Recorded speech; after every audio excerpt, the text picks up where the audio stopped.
क्योंकि कार्य संसार रूप भ्रमण में सुख दुख ये सब कुछ हमें समझ नहीं है, पर सबसे पहले उसका कारण कोई है तो मोह रूप हमारे परिणाम है। हमने धर्म क्षेत्र को भी प्राप्त कर लिया, धर्म क्षेत्रों की सेवा करने का भी हमने मौका प्राप्त कर लिया, पर कितनी सेवा की और कितना मेवा खाया, विचार करना है। एक एक मात्र आने वाली गाथाओं में कुंद कुंद स्वामी बहुत गहरे सिद्धांतों को हमें विस्तार से संसार भावना समझाने वाले। सबसे अधिक अगर कहीं गाथाएं हैं तो वह संसार भावना में है। उस संसार भावना को भी एक एक करके समझना है। पर क्या करें, कहाँ भटक रहे हो, कहाँ भटक रहे हो पंडित जी? आओ थोड़ा सा अपने स्वयं के पास पहुँचो, समझो कहाँ किसकी ओर खींचे जा रहे हैं, कहाँ किसकी ओर आकर्षित हो रहे हैं। उनमें किंचित भी वस्तु में, व्यक्ति में ताकत नहीं है कि आपको खींचे। अगर उस वस्तु में, व्यक्ति में, जैसे आज का विज्ञान कहता है कि पृथ्वी में गुरुत्वाकर्षण है, तो सबको पकड़ के क्यों नहीं रख रहा है? ऐसे में आपसे पूछना चाहता हूँ, अगर इस वस्तु में, माना कि इस वस्तु में अगर आकर्षण है तो ये प्रत्येक व्यक्ति को अच्छी लगनी चाहिए, लगती है? नहीं लगती। किसी को लड्डू, किसी को रसगुल्ला, किसी को बर्फी, किसी को पेड़ा, किसी को कुछ पसंद है। अगर उसमें एक ही वस्तु में सबको आकर्षित करने की शक्ति होती तो मान लिया जाता कि उसमें शक्ति है, गलती उसकी नहीं है, दोष मेरा है, मेरे मोह का है, मेरे परिणामों का है, अन्य किसी का दोष नहीं है। दूसरों पर दृष्टिपात नहीं, स्वयं पे दृष्टिपात करो। कैसे विचार और कैसा चिंतन करके हम पता नहीं कौन से वस्तु के प्रति आकृष्ट होते रहे। 24 घंटे में कितना समय मात्र हमारी बुरी सोच में चला गया। विचार करना है हमें, क्योंकि कारणों को भी समझना है। क्योंकि ये पक्का निर्णय कर लेना, जितना व्यक्ति ऊंचाई को पहुंचता है उतने आनंद को प्राप्त करता है, और जितने नीचे होता है उतनी ज़्यादा चोट खाता है। संसार उपचार से जिसे हम संसार कह रहे वही है, पर वे संसारी नहीं है, क्योंकि संसरणमिति संसारा, घूमना भ्रमण करना संसार है। वे उससे पार हो चुके हैं, चतुर्गति का नाश करके, पंच परावर्तन का, पंच संसार का नाश करके वे अवस्था, ऐसी मुक्त अवस्था को प्राप्त कर चुके हैं, वे पुनः आने वाले नहीं हैं। जीवो परिभ्रमति चिरकालम, आज से घूम रहे, कल से घूम रहे, कब से घूम रहे? चिरकाल से, अनादि से। मात्र एक छोटी सी गलती के पीछे अनादि काल से हम घूम रहे हैं। मात्र और मात्र एक ही हमारी गलती थी, चाह हमारी कुछ और थी और राह हमारी कुछ और थी। चाह तो सुख की थी पर राह दुख की थी। इस विपरीत के कारण धर्म को चाहते तो थे, पर मार्ग हमारा अधर्म का था। मिलेगा क्या? ना इधर से भी गए, उधर से भी गए। वो ऐसा कहते ना, कह दूं क्या? कह दूं क्या वकील साहब? ऐसा कुछ कहते हैं? नहीं, आपके लिए नहीं, कहावत याद आ रही है इसलिए कह रहा हूँ। वो ऐसा कुछ कहते हैं, ना घर का ना घाट का। कौन? न घर का ना घाट का। नहीं, हाँ, आप लोगों की नहीं कह रहा हूँ। जो बेचारे ऐसे हैं ना, वे न घर का न घाट का, न सुख मिला न दुख, बीच में फंस के या इधर ना उधर, दोनों से गए काम से। विचार करना है उस संसार के बारे में। अनादि काल से, चिरकाल से ये जीव संसार में पंच परावर्तन रूप भ्रमण कर रहा है, और उसमें मात्र 4 वस्तुएं उसे मिली। 4 से अधिक कोई वस्तु नहीं मिली। जन्म, जरा, मृत्यु और उसका रोग। इसके अलावा कुछ नहीं मिला उसे। जन्म, जरा, मृत्यु और रोग, ये 4 ही उसके सामग्री अनादि काल से प्राप्त होती रही। कितनी बार जन्म मृत्यु किया, कितनी बार हम बूढ़े हो गए, और कितने रोग को प्राप्त कर लिया। विचार करो, आज तो उस रोग ने, महामारी ने तो पूरे ब्रह्मांड को ही, पूरे इस विश्व को ही अपने हाथ में। विचार करो, इसके अलावा इस संसार में है क्या? सबके घर में किसी का मृत्यु, किसी का जन्म, किसी का रोग, किसी का बुढ़ापा, किसी के दर्द, किसी का दुख, ये तो लगा ही है। दुनिया की छोड़ दो, दूसरों की घरों की छोड़ दो, अपने चार दीवालियों के भीतर देखो ना, उसको भी माँ छोड़ दो, अपने भीतर ही सोचो। 24 घंटे में 10-15 मिनट कुछ ना कुछ हाथ पैर सर्द, मुंह कुछ ना कुछ दर्द नहीं होता? होता ही है, कुछ ना कुछ दर्द करता ही है, भले ही 2 मिनट 5 मिनट के लिए हो, पर कुछ ना कुछ दर्द करता ही करता है। फिर कहाँ उलझे हैं उनको संभालने के पीछे? ये चार ही वस्तु मिली, जन्म भी, मरण भी, और रोग भी, और बुढ़ापा भी। आजकल रोगों का तो कहना ही क्या, वह 5-10 साल का बालक को भी रोग होते हैं।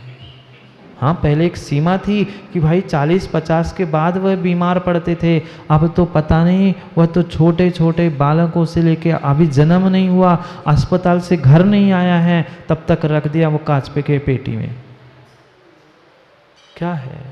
ठीक है, उसका कर्म है, पर यही तो समझो कि हम किसे संसार और सुख का साधन मान के चल रहे थे, वह सुख का साधन नहीं है। या में सुख नहीं लगा रहा, यह सुख नहीं लगा है, इसमें सुख नहीं लगा है, समझो। जाओ, समय हो गया है। सुख दुख की व्याख्या, पंच परावर्तन की व्याख्या कल पुनः करेंगे, क्योंकि समय आज का अपना हो गया है। कल समझेंगे उस द्रव्य परावर्तन की व्याख्या। कुंद कुंद स्वामी बहुत गहरी और बहुत सुंदर तरीके से करने वाले हैं। करेंगे उस संसार में पहले परावर्तन की, यानी वह द्रव्य परावर्तन की व्याख्या, उसको कल विस्तार से समझेंगे। एक ने कमंडल क्या पकड़ लिया था, उसने साधु बनकर अपना कल्याण कर लिया। हम कमंडल पिछी पकड़ते पकड़ते जिन मार्ग के पास पहुँचते पहुँचते वर्षों बीत गए, भव बीत गए, हम अपना कल्याण कब करेंगे? इसलिए श्रद्धा के साथ काम करो, विश्वास के साथ काम करो, स्वयं पे भी विश्वास रखो और देव शास्त्र गुरु पर भी विश्वास करो। नियम से कल्याण होगा। संसार से बचने का एक यही उपाय है। अगर जिन मार्ग पर श्रद्धा नहीं करोगे, नहीं देखोगे, तो नियम से पंच परावर्तन में ही दुख भोगना पड़ेंगे। करेंगे दुखों की, वकील साहब के सुखाभास की चर्चा कल पुनः समय पे, क्योंकि होनहार बाबूजी ऐसी है, आज की समय हो गया है। कल पुनः समय पर समय की बात समझने के लिए समय पे मिलते हैं, क्योंकि समय पे किया गया काम समय को दिलाता है। बोली भगवान महावीर स्वामी की भव्य आत्मा। अगर हम अपने जीवन को बदलना चाहते हैं, तो सबसे पहले हमें अगर बदलना है तो अपनी दृष्टि को बदलना। जब तक मेरी दृष्टि नहीं बदलेगी, तब तक सृष्टि बदलने वाली नहीं। यह पक्का निर्णय है कि जैसा मैं चश्मा लगाकर वस्तु को देखना चाहता हूँ, मुझे नरेंद्र भाई वैसी ही वस्तु दिखाई देती है। व्यक्ति वस्तु में, व्यक्ति में दोषों को खोजता है, जबकि वस्तु और व्यक्ति में दोष नहीं थे। दोष परिपूर्ण रूप से मेरी दृष्टि में थे। कितने दोष, कितनी गलतियाँ, कितनी कमियाँ हमने संसार के एक एक व्यक्ति में, एक एक वस्तु में खोजे। आज तक हम समझ ही नहीं पाए कि ये जो मेरे सामने सृष्टि है, वह परिपूर्ण रूप से मेरे स्वयं की दृष्टि पर आलंबित। मैं जैसा सोचता हूँ, मैं जैसा देखना चाहता हूँ, वैसी ही मुझे सामने वाली सृष्टि दिखाई देती। इसलिए प्रयास चल रहा था हमारा कुछ दिनों से, पंडित जी, सृष्टि को नहीं, अपनी दृष्टि को बदलने का। क्योंकि सृष्टि भगवान ने भी नहीं बदली, ना उन्होंने सृष्टि की रचना की, ना उन्होंने सृष्टि को बदला, ना वे नष्ट करने वाले हैं, पर उन्होंने कुछ बदला तो अपने आप को और अपने दृष्टि को बदल। हमें भी वही प्रयास करना है। इस जो जिस संसार में, जिस घर परिवार में जिनके साथ सगे संबंधियों के साथ रहते हैं, उनको मात्र देखने का नज़रिया बदलना है, उन्हें नहीं बदलना है। माँ विश्वास मानना, घर के किसी व्यक्ति को बदलने की शक्ति आप में है क्या? आज तक बदल पाए किसी को? नहीं बदल पाए। जब घर के क्या हम अपने आप को, अपने स्वयं की परिणति परिणामों को नहीं बदल पाए, दूसरों को बदलने की क्या भावना रखते? क्या हम पूरे संसार को बदलने की, सृष्टि को बदलने का पुरुषार्थ करते हैं? ये हमारा प्रत्येक पुरुषार्थ व्यर्थ है। इसलिए कुछ दिनों से हम अपने आप को समझाने का प्रयास कर रहे हैं, व्यर्थ में इन संयोगों को अपना मत मान। ये किंचित भी तेरा साथ देने वाले नहीं है, ना तेरे लिए शरणभूत है, कोई भी तेरे काम में आने वाला नहीं है। जहाँ जहाँ तू सुख की खोज कर रहा था, वहाँ वहाँ इसी कारण तूने दुख पाया है। अगर इस संसार के दुखों से उभरना है, इस संसार के दुखों से उभरना है, तो तुम्हें अपने इस भ्रम को दूर करना होगा। क्योंकि संसार की बात हमें समझनी है, संसार अलग से कहने की क्या जरूरत थी? चंद्र जी, ये संसारी की तो बात चल रही थी, नश्वरता, अशरणता, एकत्वान्यता, ये सब कुछ संसार में ही तो बात चल रही थी। पर फिर भी उसी संसार को नए नजरिए से, नए दृष्टि से समझने की व्याख्या चल रही। संसार भावना प्रारंभ की थी। कल हमने कहा था, कुंद स्वामी ने 5 प्रकार के संसार है, और जो जिन मार्ग से विपरीत श्रद्धान करता है, वह दीर्घ संसार में घूमता है। पर संसार कहने के पीछे कारण क्या था, उसके बारे में भी थोड़ा सा हमें सोचना होगा। वही संसार के ही संबंध, संयोग, अनश्वरता, अशरणता, ये सब कुछ था, पर पुनः संसार जो आज तक हमने अनुभव किया है, ऐसा हो नहीं सकता वकील साहब कि आपने अनुभव नहीं किया है। पर वह अनुभव की बातें हम बहुत जल्दी भूल जाते हैं। ज्ञान की भी बातें और अनुभव की भी बातें हम बहुत जल्दी भूल जाते हैं। जो हमने इन संबंधों को अपना बनाने का प्रयास किया था, उससे सुख प्राप्त करने का प्रयास किया था, वह बिल्कुल बिल्कुल हमारी परिणति, हमारा अनुभव ऐसा ही था, किसी तराजू में किसी मेंढकों को तोलना।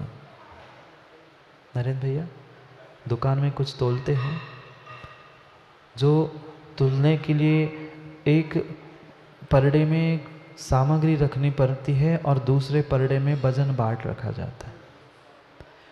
आपने माना कि किसी तराजू के एक वजन पर, एक परडे में आपने मेंढक को रख दिया, और आपने सोचा कि मेंढक का आकार देख के उतने वजन का बाट उठा के रख दूं, क्या बाट रखने तक मेंढक बचेगा? तुम इधर उसको छोड़ोगे, यहाँ बाट उठाओगे, उसके पहले वो उचक के नीचे जाएगा। क्या ऐसे संयोगों को आपने प्राप्त नहीं किया? जो ये संयोग संबंध हमने प्राप्त किए, ये बिल्कुल उन मेंढकों को तराजू में तोलने के जैसे हमने काम किए, और उन्हीं सगे संबंधियों को हम तोलकर, नापकर उनसे सुख प्राप्त करने की इच्छा रखते रहे, पर वे वस्तु, वे व्यक्ति तुम्हें सुख दुख देने वाले नहीं थे। भ्रम को दूर करने के लिए नई दृष्टि, नया नजरिया समझा रहे हैं। आज तक हम संसार के प्रत्येक संबंधों में, प्रत्येक वस्तु में, प्रत्येक एक एक पुद्गल, क्षेत्र आदि सबों में हमने जो ममत्व प्राप्त किया था, उससे थोड़ा सा ममत्व और दूर करने के लिए नई दृष्टि दे रहे। देखना उसी वस्तु को है, वही रेल है, मात्र अंतर इतना है, रेल का डिब्बा बदलना है। डिब्बा बदलता है, सीट बदलती है, तो बाहर के नज़ारे भी बदल जाते हैं। खिड़की से जो अच्छा दिखता है, वह उसके साइड वाले, किनारे वाले कभी भी सीट से नहीं दिखता। बिल्कुल वही व्यवस्था हमें समझनी है, वही नज़ारे है, वही वस्तु है, पर समय को हमें समय पे समझकर अपनी दृष्टि को और उस परिपूर्ण रूप से नज़ारों को बदलते देखना है। बदलना किसी दूसरों को नहीं है, मात्र इसी संसार में रहते रहते संसार का जो दर्शन करना है वह तटस्थ होकर दर्शन करना। संसार भावना का मुख्य कुछ उद्देश्य है तो तटस्थता सिखानी है। सबके बीच में रहकर भी जो आ रहा है जा रहा है, संयोग वियोग सुख दुख, उनको परिपूर्ण रूप से तटस्थ होकर देखना है। कभी नदी पर गए आप लोग, नदी को देखा बहते हुए? वह बहते नदी में आपने किनारे पर तट पर खड़े होकर कभी देखा? कभी पत्ते बहते हैं, कभी लकड़ी बहती है, कभी पूरा कोई कचड़ा, टूटे फूटे चप्पल कनेस्टर बहते हैं, कभी सुंदर फूल भी बहते हैं, कभी मरा हुआ शव भी बहते हुए दिखता है। तो वह बहते हुए पानी में जो जो सामग्री बह रही थी, आपने उसे पकड़ने का प्रयास किया? क्यों? सुंदर फूल भी मिले, कुछ सुंदर वस्तु भी मिली होगी, पर उसको हम पकड़ने का प्रयास नहीं करते, क्योंकि पानी में कौन जाएगा? पानी में जाऊंगा तो गीला हो जाऊंगा, पैर फिसल जाएंगे, मैं ही नहीं वापस आया तो मैं तट पे ही बाहर से दूर से ही देखकर नज़ारों को देख रहा हूँ। कई सारे ऐसे जीव हैं, वे स्वयं बेचारे पानी में नहीं जा पा रहे हैं, तालाब में नहीं कूद पा रहे हैं, पर फिर भी दूर से उस सुंदरता को देख रहे हैं। क्योंकि विश्वास मानना सुंदरता तब तक थी जब तक तुम तट पे थे। पानी में स्वयं कूदोगे, पानी का तो आनंद लोगे, पर पानी में क्या क्या बह के आ रहा था, उस पानी की शांत बहने की जो सुंदरता थी वह नहीं देख सकते। वही कला सीखनी है हमें इस संसार अनुप्रेक्षा के द्वारा। ये जो हमने अनादिकाल से 5 परावर्तन किए हैं, वह 5 परावर्तन में कौन आया कौन गया, मैं क्या खाया क्या करके आया, इन सबको तटस्थता से समझना है।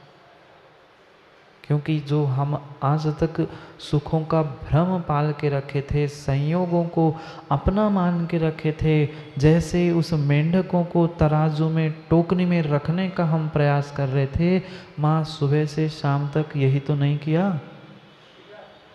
यही तो किया। कभी बेटे को मनाओ, कभी बेटे के पिता को मनाओ, कभी सास ससुर को, कभी अपने आप को, पूरा समय दुनिया को मनाने में ही चला गया। नहीं गया? पूरा समय गया।